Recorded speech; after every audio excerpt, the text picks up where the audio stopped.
Do you ever really want to say something, but you get filled with doubt and let the moment or the opportunity pass by? In this episode, I'm talking with Mary Cheyne about how to speak up fiercely and femininely. She has gone from being shy and introverted to being a TEDx speaker and a speaking coach. Hi, I'm Jody Flynn, and welcome to the Women Taking the Lead podcast.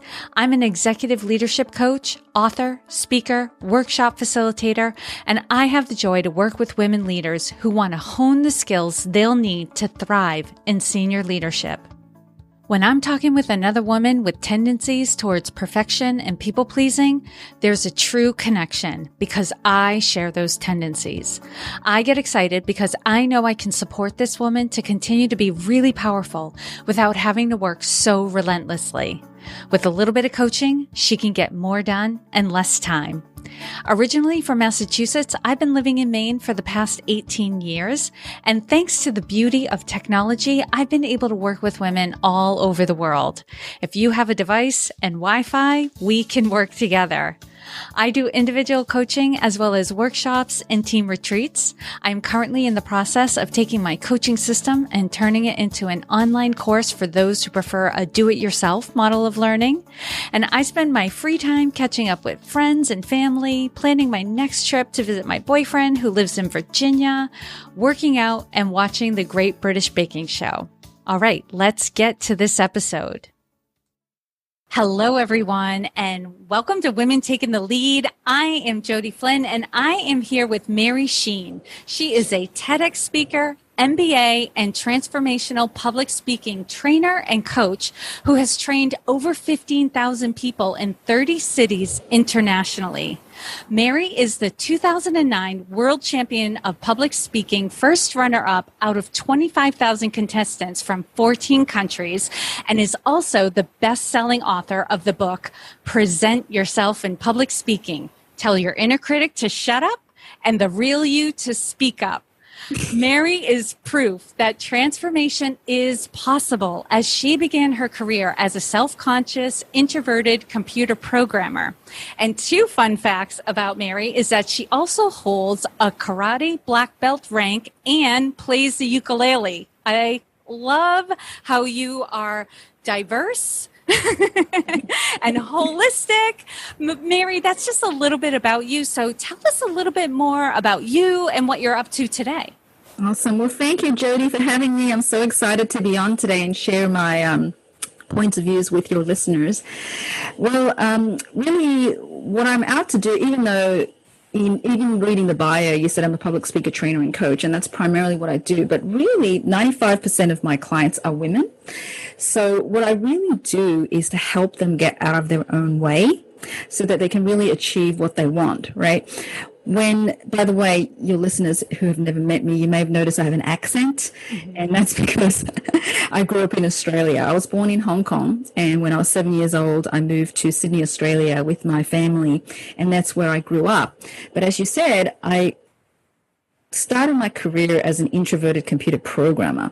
So I know I've been through the journey of what it's like to not be able to fully express myself, like even though I have thoughts to share, not having that confidence to be able to share what it is that I want to say in that moment. And I did start working in the corporate world. And so there'd be times when I'd be in meetings and there'd be a 1 hour meeting, 90-minute meeting where I wouldn't say a word. Whoa. Yeah. And then coming out of it, wishing that I had more nerve to add something or, interject something where I would just be quiet. So I got to this point where I just got sick of feeling bad about myself because I would come out of those meetings understanding that I should have said this, I should have said that, but I was getting in my own way. Mm-hmm. And so really that's what I help my clients do, is to really be aware of that little negative voice that's in their head, and then knowing how to navigate that so that their true self, as I say in the title of my book, their real self is able to shine through and be able to speak it out loud so that you can shine your true light into the world and we can benefit from that. The people listening to you can benefit from that. That's amazing. And I think especially when, when it's just a group of women in a room, now that can happen pretty typically with me because the work I do is focused on women and I'm involved in women's organizations. Yes, there might be a man here and there, but for the most part, I'm in a lot of meetings where it's just women. And so even in those situations, sometimes there can be some like, should I say this? Should I speak up? Is it going to add value? That sort of thing. But I think especially when we're in mixed gendered rooms or in rooms where, how do I say this? We're in a room with people who have more authority than we do. They're at a higher level of leadership than we are. We can become even more constrained around what we can say, or I'll even say it this way, allowing ourselves to speak up and be heard. So in the work you do with women, like, how do you work with them to encourage them to feel more comfortable and confident in those situations to speak up and be heard? Yeah, that's a great question. And it's also a very common situation that my clients share with me. So you're absolutely right. It's not about whether you have something to share. It's about the layer of editing that happens in between, right? That invisible, what I call the invisible wall between you and the people that are listening to you. So before I even dive into that, let me just context it by saying when people hear the term public speaking, they usually think of somebody, behind a lectern and have a PowerPoint in the background, maybe on a big stage at a conference. And what I like to say is that is certainly a form of public speaking, but there are many, many forms of speaking, like just like you said, in a meeting.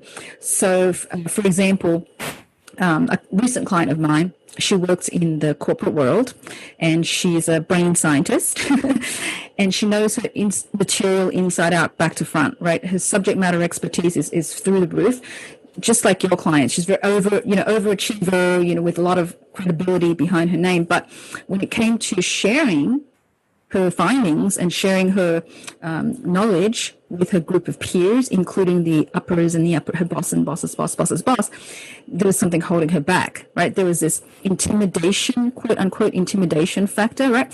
So the work that I do with my clients is really about, not necessarily about the mechanics of speaking, even though that's a component of it. It's only half the component. The other half is all about your internal relationship to yourself, and then what's getting in the way of that. So, for example, if we were to be quiet for a couple of seconds, even as we are speaking, we don't even have to be quiet. Have you ever noticed that there's this internal incessant chatter that happens in your head? Commentating, evaluating, criticizing, judging, talking, commentating, all of this stuff that happens. And that is what I call your internal voice. And when you're outside your comfort zone, so look, people listening to this, I want you to answer the same question. When you are outside your comfort zone, such as having those quote unquote superiors in the room sitting there, does your internal voice, is it usually empowering to you?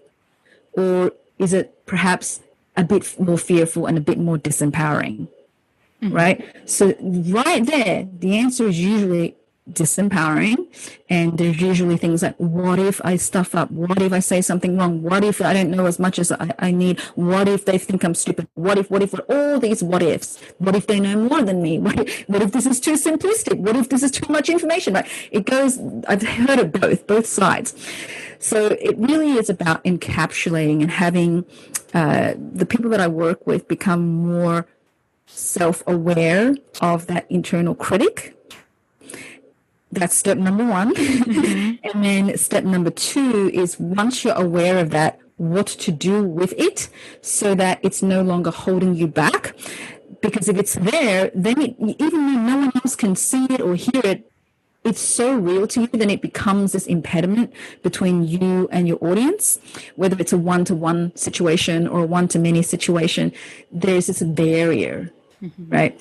And so really the work that I do with my clients is about understanding what that barrier is and then breaking it down step by step so that they're no longer allowing that to get in the way of them sharing what they're here to do and really expressing themselves, which we need, whatever it is, your gifts. We all have gifts. We all have unique individual gifts to let your light shine, so to speak. Yeah, and perspectives. And we are of like minds. Like, we approach things in a very similar way where we both understand, yes, we could teach the mechanics of something, but if you're not addressing the mindset, you might not get very far. So you could teach someone how to put together a talk or a presentation. You can talk about why you want to do it this way and the formula or the framework around it, give them tips around doing it. But if they don't have the mindset for it, they either won't do it, or like you said, they'll get in their own way while they're presenting. They'll be all in their head, judging themselves while they're public speaking. And I think with public speaking, that's where people get tripped up, is because while they're talking to their audience, they're also talking to themselves, and not in a positive way. When if you can, like you said, acknowledge that inner critic, and, there are techniques and tools to get it to quiet down. And I think one of the best ways is just focus on your audience, make it about them. That chatter starts to quiet down. Now you're having one conversation, and it's the one with your audience. There was something else you said in there that was really striking for me. And it was in that it was a really great examples, and pointed to, it's about, like, a lot of it is about perfectionism, because you gave the examples. Some of your clients have shared, well, I'm afraid that what I'm going to say is too simplistic. And others have shared, but I'm afraid what I'm going to say is too complicated, right? Mm-hmm. That speaks to needing to get it right, and part of that is like, one, you don't know what's needed until you start talking. Right? Does the room need a more simple explanation, or are they ready and prepared for something that's a little more advanced? You don't know that. You're making up it in your head what's needed. And the other thing, the not being willing to make a mistake, to always have to get it right, is so debilitating. And so I really appreciate that you're working with your clients to help them overcome that mindset that, like, it's stuff you're making up in your head that is getting in your way. Right. I always say our number one saboteur is our inner critic, right? So for those of the people listening to this, I want to make sure that they don't get the impression that you can get rid of that inner critic. Okay. Correct. So the trick, I always say this, is to bypass your inner critic. Okay. And that requires training, just like if you're running a marathon, right? You don't just show up to the day of the race and say, I'm going to run a marathon now. There's training that happens before it, right? So strengthening that muscle. So the work that I do with my clients is a lot to do with that, strengthening the muscle of recognizing what the inner critic is and how to bypass it. And then understanding that that is a part of the condition, the human condition, right? So have you ever noticed, for example, that actually, let me ask you this question. Have you ever heard that public speaking is people's number one fear? Yes. You ever heard of that? Yeah. So I right off the bat, and I said, that's a myth. It's not public speaking that people are afraid of. Guess what it is? What's that? It's public judgment.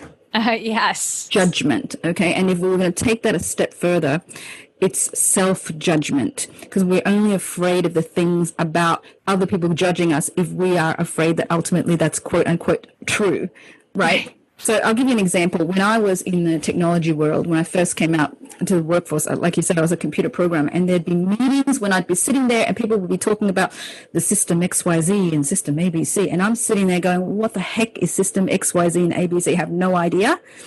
And I want to ask, but the inner critic goes, don't ask, because what if you're supposed to know that already, right?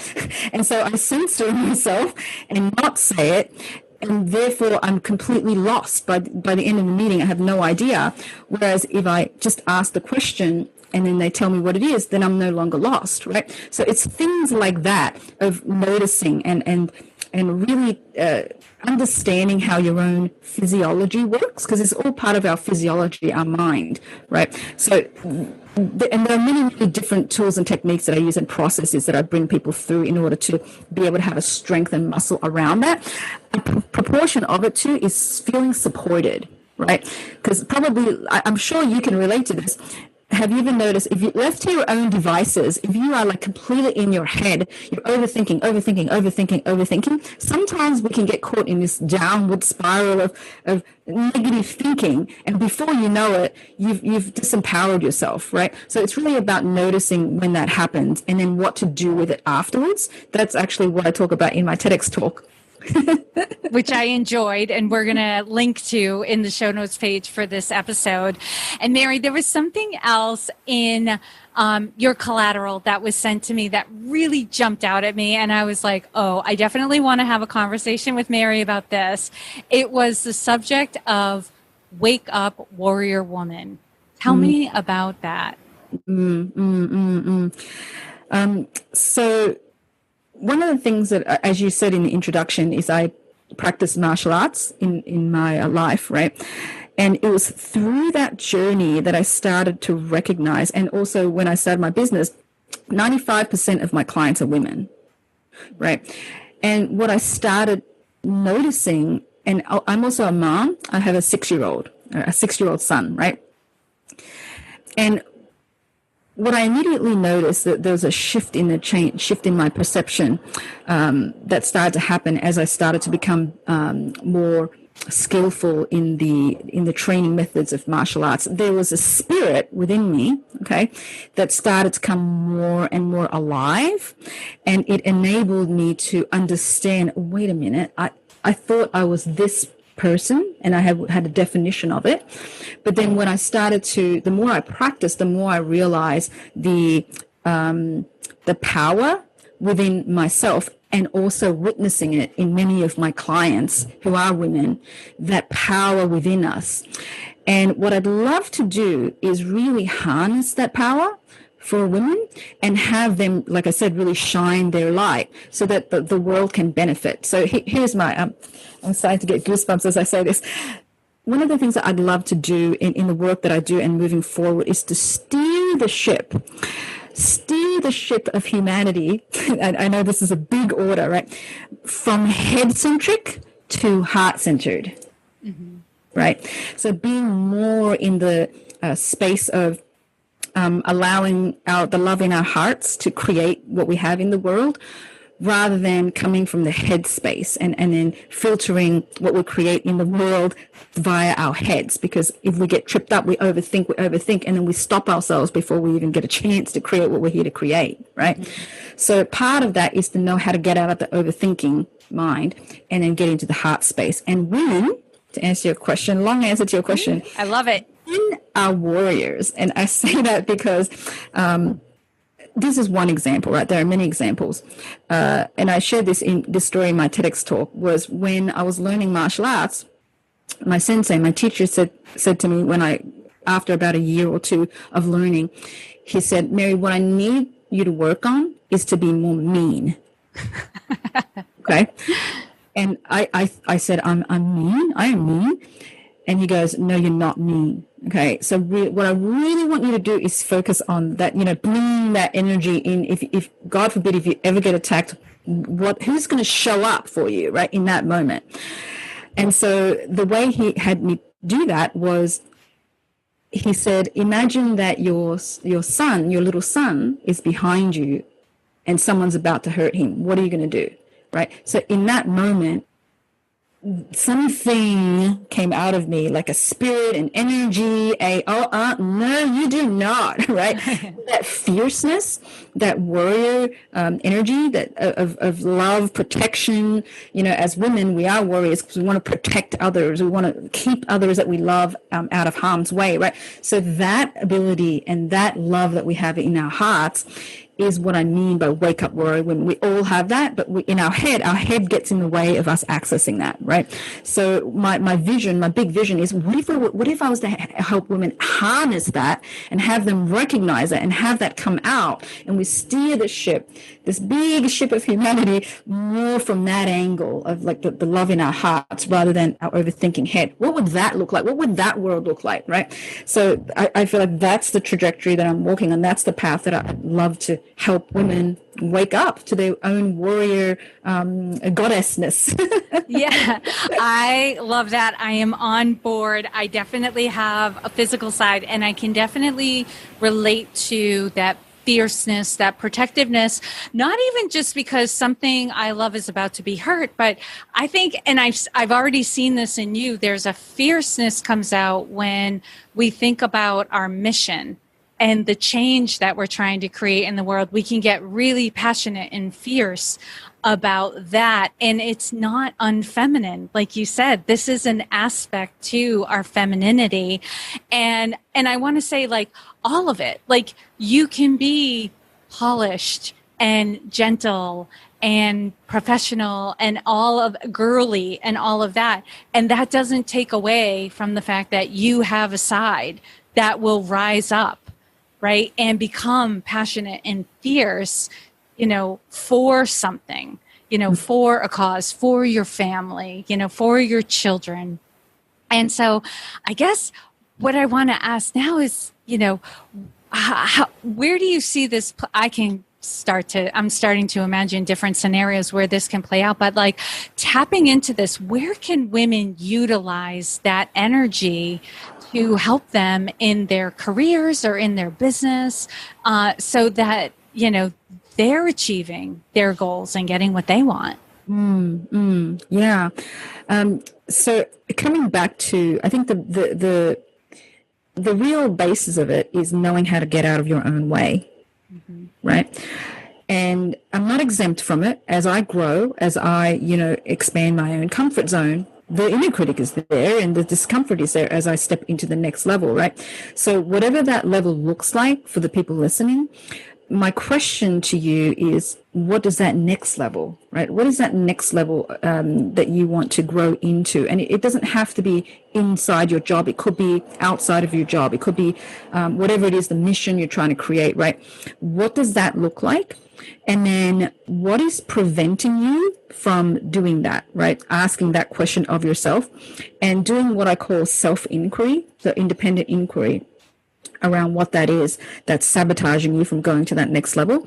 For a lot of women, and I've worked with a lot of women, as I said, it's the mindset of, oh, but I'm not ready for that, or I feel like I'm an imposter. I don't feel like I belong here. Maybe I don't deserve it. Maybe other people are good. Comparing, I call it comparison-itis of comparing yourself to other people. Others know more than me. So there's this incessant chatter of almost like defending your own limitations. Yes. Right. Yeah. And so the question really has to start, the motivation has to really start from within.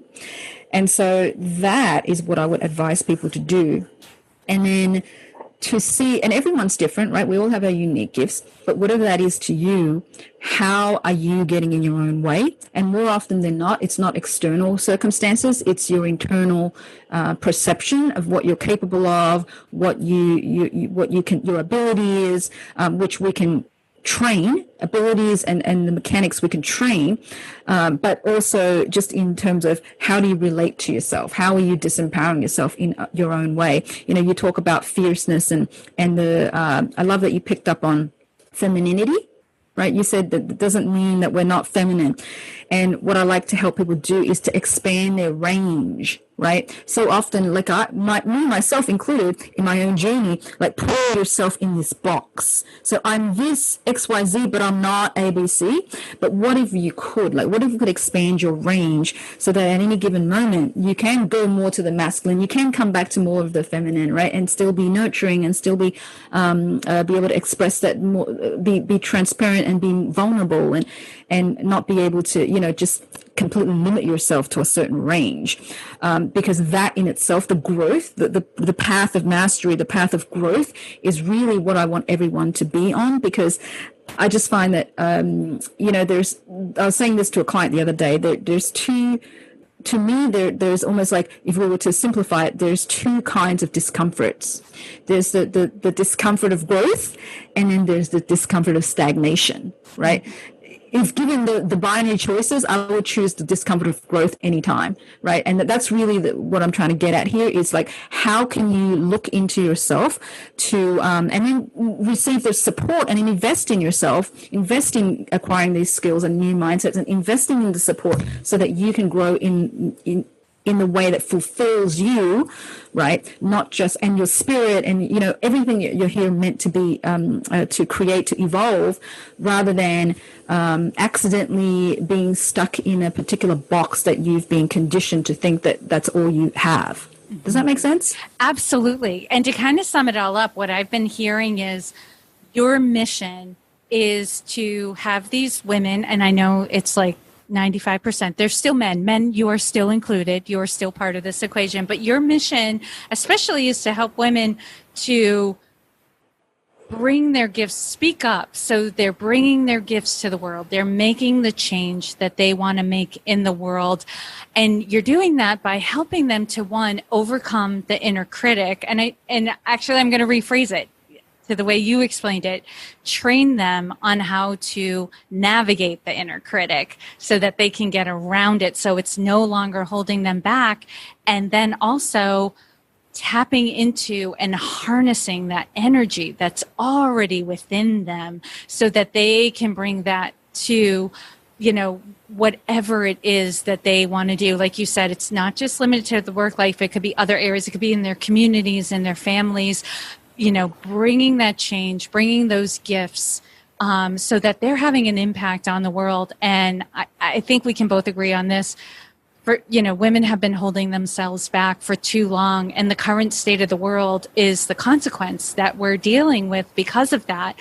So having more women feeling compelled, like that good discomfort. It is going to be uncomfortable, but, and I think you and I can both identify with, like you said, there's the discomfort of growth. You'll take that any day, but there's also this sense that when you're on a mission, you can acknowledge the discomfort, but it's not painful. It's just there, but what you're more energized by the difference that you're making, the impact that you're having, and the change that you're making in the world. Is there anything you wanted to add to that, Mary, or was I off? Yeah, so one thing, so one of the misconceptions, right, is that I feel in terms of at least my own experience and all of my experiences of my clients is, it's okay, like giving yourself permission to be scared, giving yourself permission to experience all those, the down in the emotional roller coaster of life, whatever it is you're trying to create, or even in the everydayness of life, like this whole COVID situation, right? Like, there's no doubt that I'm sure we've had moods where we're like, oh my God, I just can't believe, I just want this to be over already, and having those conversations, but then allowing yourself space to have those conversations, allowing yourself space to not make those thoughts wrong, right? Because my experience of feeling scared, it's real for people. It's real. It's not like, I don't want to give people the wrong impression, like, oh, everything's going to be hunky-dory if you step outside your comfort zone. No, there are times when you feel like really, really scared. And there are times when you're like, what the heck am I doing here? This is not. But then having another, like the strength of your conviction pull you through, and then allowing, like in those spaces, like there's two ways of getting past that, right? There's the pushing through, which is what I always used to do. That's what I call the masculine energy of pushing until I'm just so tired, right?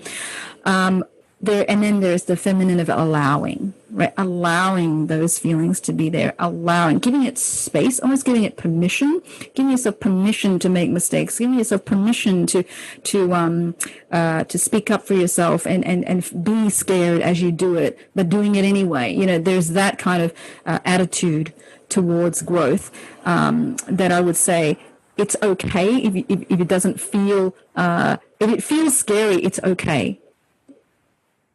That was a mic drop right there.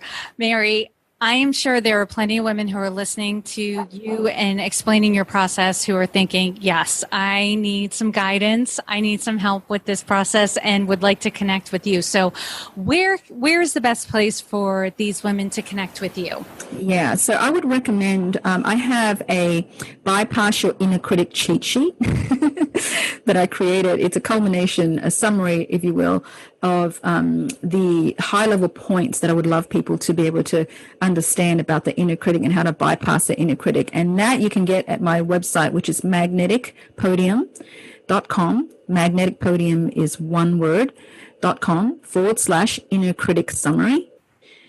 So again, that's magneticpodium.com/inner critic summary. And that's where I would direct people to go to start getting into my world. Awesome. And for those of you who are listening, who are running or in the car, don't worry. You can always find the links that accompany this episode at womentakingthelead.com. Mary's episode will be, you can find it at womentakingthelead.com/Mary-Sheyne. And Sheyne is spelled C as in cat, H as in Henry, E as in elephant, Y as in yo-yo, N as in Nancy, E as in elephant. And if you just go to womentakingthelead.com, there's a search bar. You can put Mary's name in at the top and her show notes page will come right up. Mary, thank you so much for taking the time to inspire and enlighten us. We are all better for having met you. Oh, thank you so much for inviting me. And that I can't believe that was half an hour. It flew by. And before I say goodbye to you, I'd love it if you could help me to do some research on the coaching and training that is most needed right now. I've put together a quick survey, about 5 to 10 minutes, to gather this information so I can make sure you are getting exactly what you need as a leader right now and in the near future. Go to womentakingthelead.com/survey to add your voice to this project. Thank you so much for your help. And again, it's womentakingthelead.com/survey to add your voice. Thank you all for joining me on Women Taking the Lead. And to strengthen you on your own leadership journey, I'd like to send you off with a quote from Marianne Williamson, so here goes. Our deepest fear is not that we are inadequate. Our deepest fear is that we are powerful beyond measure. It is our light, not our darkness, that most frightens us. We ask ourselves, who am I to be brilliant, gorgeous, talented, fabulous? Actually, who are you not to be? You are a child of God. Your playing small does not serve the world. There is nothing enlightened about shrinking so that other people won't feel insecure around you. We are all meant to shine as children do. We were born to make manifest the glory of God that is within us. It's not just in some of us, it's in everyone. And as we let our own light shine, we unconsciously give other people permission to do the same. As we are liberated from our own fear, our presence automatically liberates others. Again, thank you for joining me, and here's to your success.